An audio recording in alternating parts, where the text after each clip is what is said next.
En estos momentos hay que empezar a pensar en una estrategia de seguridad. ¿Cuál es la estrategia de seguridad? Primero, vamos a verificar cómo es el comportamiento del usuario. Si nosotros tenemos el comportamiento del usuario totalmente definido, podemos dar los próximos pasos a seguir. ¿Cómo cuáles? Bueno, vamos a colocar controles de DLP. Lo que ustedes están observando a continuación es la consola de administración de Safetica.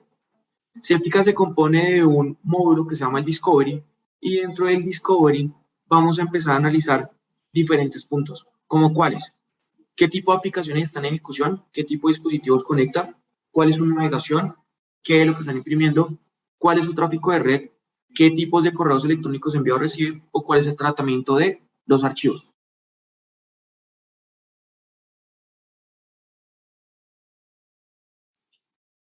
En cada una de las estaciones de trabajo va a haber un agente. Ese agente es el que va a empezar a tomar las políticas de DLP, pero también es donde vamos a empezar a mostrar o a empezar a, digamos, a interceptar todo lo que está haciendo ese usuario y lo va a enviar a través de ese agente a la consola de administración y se van a ver los siguientes logs.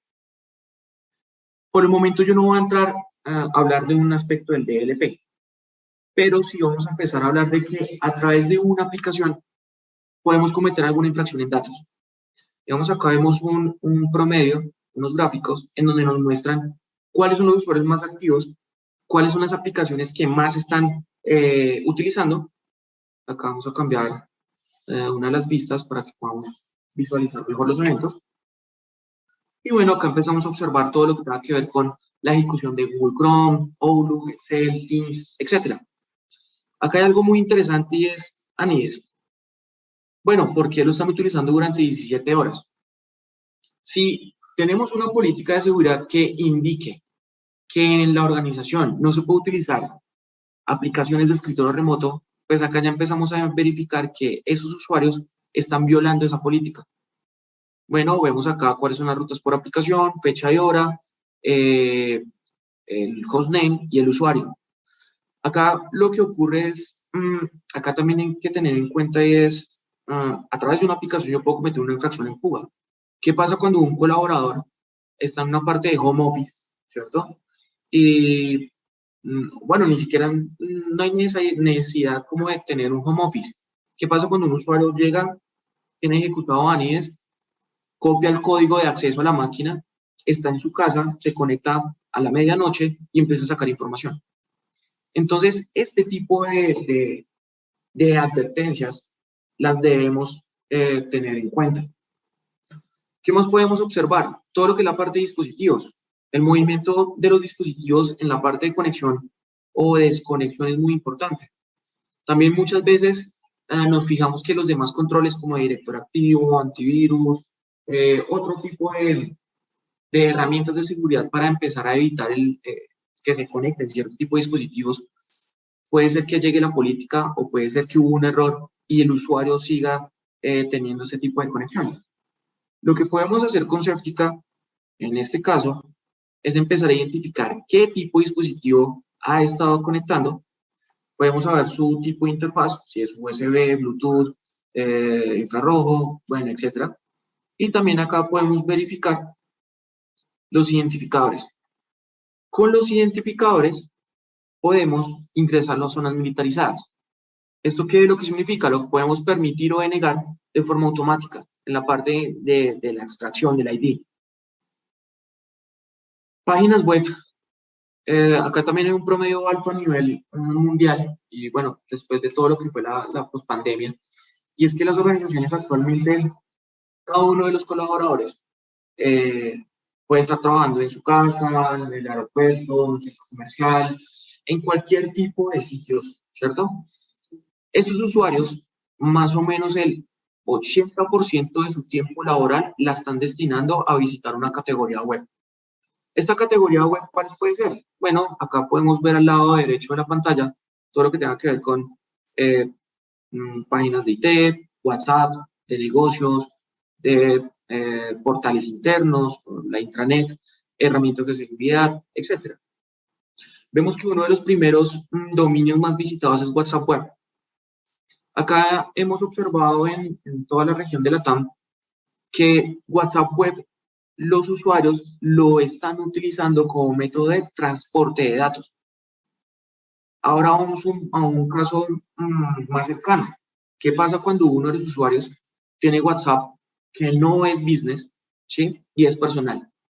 O sea que esa persona cuando salga de la organización, en su dispositivo o en su cuenta de WhatsApp, va a encontrar todos los archivos que estaba trabajando con la anterior compañía. Y esto a futuro le va a servir para desempeñar mejor su próximo empleo o para venderlos a la competencia. Entonces acá empezamos a observar de que todo este tipo de información, ya sea por nombre de usuario, el título de la navegación, la URL, acá es donde vamos a empezar a observar que en realidad durante 50 horas y 54 minutos los usuarios han estado utilizando este tipo de páginas. Ahora, podemos analizar otro tipo de conducta. ¿Qué pasa cuando dentro de la organización tengo Office 365? Pero los usuarios están accediendo al Drive de Google. O sea que la información puede estar almacenada en otro tipo de medios de almacenamiento en nube. Bueno, acá empezamos a verificar que están utilizando el Drive de Google cargando cierto tipo de información. Esto hace que también empecemos a verificar cuáles son los dominios más visitados. Volviendo también a la parte de WhatsApp, acá también es muy importante empezar a verificar que nosotros no vamos a capturar el token de inicialización, passwords, usuarios. Vamos a dejar en evidencia cuál fue la navegación, más no vamos a interceptar alguna comunicación, como un mensaje, ¿cierto? O todo lo que tenga que ver con este tipo de privacidad del usuario. Siempre vamos a respetar la privacidad de los usuarios. ¿Qué es lo que se está imprimiendo? No todo lo de la parte de protección a nivel lógico, ¿cierto? Se tiene que empezar a proteger. También el aspecto de una protección a nivel físico. ¿Qué pasa cuando nosotros estamos haciendo queries a las bases de datos, pero el usuario dice, no, pues como yo no me puedo llevar un portátil o no puedo conectar un dispositivo USB, más bien imprimo el query de lo que me da el resultado de la base de datos y me lo llevo a la casa? Y posiblemente lo que hace con el papel es que lo puede digitalizar nuevamente. Esto hace que también desde Certica tengamos la visión de empezar a verificar qué tipo de documento fue impreso, cuál fue la aplicación que utilizó, cuál fue el nombre de la impresora, si fue físico, por red o virtual, para empezar a hacer todo este tipo de análisis. Los tráficos de red según por aplicaciones también son bastante interesantes. Y acá es donde nosotros también vamos a empezar a verificar cuáles son las aplicaciones que más están haciendo peticiones de carga o descarga desde el host hacia Internet o de Internet hacia el host. Bueno, acá empezamos a analizar que al lado izquierdo de la pantalla ustedes pueden ver cuáles son las mayores descargas por aplicación. Vamos acá, vemos Teams, el navegador, Chrome, Office, etc. Pero acá también empezamos a detectar algo que son VPNs. Bueno, ¿y cuáles son las mayores cargas de archivos por aplicación? Microsoft Teams, OneDrive, digamos acá son máquinas virtuales de ejemplo que tenemos distribuidas a nivel mundial. Y ese es el caso que les comentaba. Si tenemos Office 365, porque los usuarios están utilizando el mail de Google o el almacenamiento de Google, ¿no? El Drive. Con Certica también podemos brindar una visibilidad de qué tipo de correos electrónicos están entrando o saliendo. ¿Cuál fue su destinatario? ¿Qué tipo de adjunto tenía? Si fue de un archivo sensible. Hacemos la sincronización con protocolos IMAP o POP3, ¿sí? O también todo lo que tenga que ver con Extension Lane. Movimiento de los archivos. Acá también es totalmente estratégico ver cómo dentro del movimiento de los datos nos van a dar, digamos, diferentes operaciones más frecuentes. ¿Cómo cuáles? Acá vamos a quitar este filtro. Y acá nos va a empezar a mostrar la herramienta cuando copian, mueven, abren, eliminan, descargan, renombran, cargan a web, lo envían a través de un gestor de correo electrónico basado en host, etc. Todo este tipo de información está siendo percibido por nuestro gestor. Ahora, vamos a colocar un ejemplo. Tenemos que una de las aplicaciones que se está utilizando más en la organización es Google Chrome, ¿verdad? Ahora, si tenemos la parte de páginas web, empezamos a observar de que la navegación más alta es WhatsApp. Quiero empezar a definir si en realidad en el destino, un filtro, qué tipo de información ha sido direccionada a WhatsApp. Bueno, acá empezamos a observar. Vamos a colocar un filtro. Es acá donde la herramienta ya nos hace otro tipo de análisis. Efectivamente, existe información que ha sido cargada a través de WhatsApp. Vemos que se movió, se creó, se descargó, se renombró, pero acá vemos cierto tipo de información que fue cargada a la web. Ahora, vamos a colocarle el siguiente ejemplo. Esta acta de entrega. Acta de entrega, ¿quién la creó? ¿Cuál fue el usuario que manipuló este dato? Marco. ¿Y Marco qué fue lo que hizo? Marco utilizó Google Chrome, ¿cierto? La información en un estado estático estaba sobre este OneDrive personal como carpeta y se direccionó a webwhatsapp.com. Entonces, es acá donde empezamos a analizar cómo es que el dato está en uso, en tránsito o cuando está en un estado estático, cuando está solamente en un almacenamiento. Todo este tipo de tendencias, ¿cierto? Lo que ahora hacemos es colocarle diferentes políticas de restricción. ¿Cuáles pueden ser esas políticas de restricción? Acá tengo un ejemplo. A ver si se está viendo, perdón. De un número de tarjeta de crédito. Este número de tarjeta de crédito ya se tiene identificado por Séptica que es un patrón confidencial. ¿Qué pasa si un usuario dice, no, es que yo quiero copiar este número de tarjeta y lo quiero direccionar a otra aplicación? Digamos, acá abrir otro blog de notas. Le decimos acá pegar. Y acá automáticamente ya fue bloqueado la transferencia del dato. O el simple hecho de que un usuario, ¿cierto? Abra una herramienta de recortes y le tome una captura de pantalla, ¿cierto? Va a empezar a hacer el bloqueo. Esto hace que siempre tengamos vigilado el dato estratégico, algo que se denomina las joyas de la corona para una organización. O lo mismo, ¿qué pasa si yo le doy acá control P?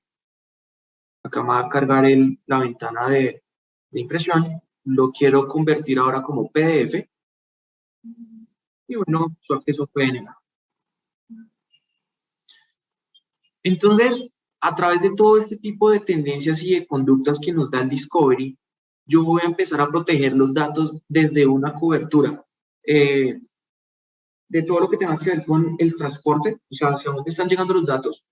Si ese transporte no pertenece a mi organización, lo debería empezar a bloquear. Pero para tener aún más control de los datos estratégicos, colocamos todo lo que es la parte de un protection, ¿cierto? Que es esta parte que les estoy mostrando a continuación, para colocar políticas de seguridad orientadas al dato. Lo que acabamos de ver en la conexión RDP o en la máquina virtual que les acabé de presentar. Con Séptica también se tiene lo que es esta vista, ¿cierto? Esta vista, ¿qué es lo que me ofrece? Todo lo que tenga que ver con, ¿verdad? Todo lo que tenga que ver con la analítica. Desde el aspecto de analítica, vamos a empezar a observar las respuestas a diferentes preguntas que nos hace la herramienta. ¿Cómo cuáles? ¿Cómo fueron enviados los archivos? ¿A través de qué tipo de canales de comunicación? Bueno, empezamos a observar si fue enviado por correos electrónicos, almacenamiento en nubes, RDPs, mensajería instantánea, etc. Vemos cómo los empleados están utilizando su tiempo de trabajo. ¿A través de qué tipo de aplicaciones? Recuerden, WhatsApp. O sea que WhatsApp acá lo están utilizando como API y como acceso por navegador. ¿Cuáles son los equipos con mayor inactividad?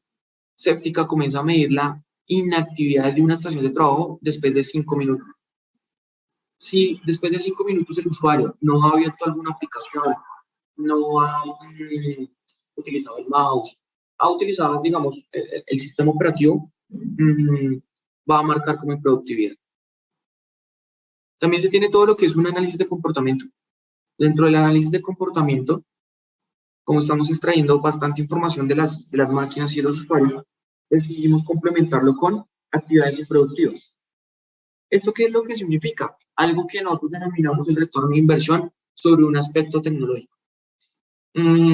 Es muy difícil, digamos, calcular, ya que estamos hablando de, digamos, de antivirus, o de firewalls, etcétera, que esto me retorne una inversión.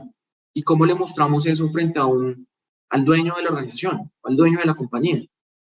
Posiblemente podemos mostrarles a este tipo de personas que a través de un firewall yo minimizo el riesgo frente a una posibilidad de un ataque. Pero ¿qué es lo que ocurre cuando desde el lado de escéptica empezamos a medir la productividad de los colaboradores?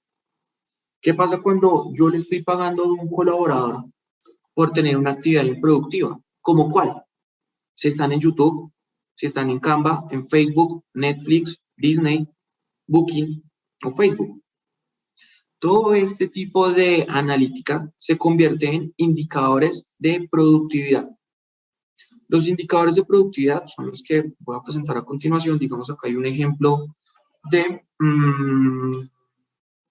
a ver, un ejemplo claro. Vamos a colocar este. Lorena.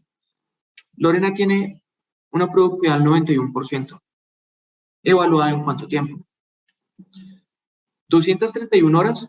La estación de trabajo ha estado encendida. El tiempo productivo es de 211 horas. El tiempo en la web, 77 horas. Pero el tiempo en categorías improductivas suman 10 horas. Por eso es que el índice de productividad es del 91,4%. Ahora, si empezamos a hacer un versus entre meses, digamos un ejemplo, quiero medir la productividad de la organización del enero versus febrero del 2022. Vemos de que este usuario en enero tenía una productividad del 60%. O sea que le estamos pagando a un usuario por ser productivo 40% sobre una hora laboral o sobre el espacio de horas laborales que tiene la compañía. Pero si comenzamos a verificar con el área de recursos humanos cómo mejorar su productividad, cómo vamos a empezar a colocar controles de seguridad para mejorar su productividad. Yo le estoy pagando a un usuario para que se dedique a lo que debe hacer. Este tipo de tendencias y análisis los saco en esta herramienta. Ahora, si vemos otro tipo de tendencias, que es bastante, digamos, representativo en esta consola, vemos cuáles son los usuarios menos productivos, cuáles son los usuarios que están buscando empleo. Recuerden que un insider se basa en una motivación. ¿Cuál puede ser la motivación? En este caso, que si está buscando un empleo, este usuario lo que dice es, o lo hago porque ya no me gusta trabajar acá, posiblemente puedo sacar datos y venderlos a la competencia, o si saco esos datos, me los llevo y desempeño mejor mi próximo empleo. Entonces, desde el aspecto de seguridad, acá tenemos que empezar a verificar el comportamiento humano. Todos nosotros somos personas de hábitos. Vamos a colocar también un otro ejemplo. ¿Qué pasa cuando nosotros salimos de nuestra casa hacia las oficinas? Vamos a coger nuestro medio de transporte y siempre vamos a coger por la misma avenida, por las mismas calles, ¿cierto? Entonces, nosotros siempre tenemos ese tipo de hábitos. ¿Qué pasa cuando ahora lo empezamos a emparejar con las búsquedas de empleo? De pronto sus organizaciones tienen mucha rotación de personal. Y a la hora de tener rotación de personal, una persona puede estar haciendo la extracción de los datos y vendiéndolos. Como lo que pasó en los diferentes ejemplos que Max dio en su presentación. Lo que pasó con Pfizer, ¿sí? Lo de la parte de la vacuna de COVID, todo lo que tenga que ver con esta persona de la Agencia Nacional de Seguridad de Estados Unidos, en donde saca cierto tipo de información. Entonces, recuerden, somos personas de hábitos. Si nosotros logramos detectar el hábito, podemos mejorar nuestros sistemas de seguridad. Y bueno, vemos acá todo lo que tenga que ver con juegos, con archivos, redes sociales, etc. Hasta acá, un vistazo general de lo que hace nuestra tecnología para la parte de detección de insiders y de protección de archivos contra fugas de información.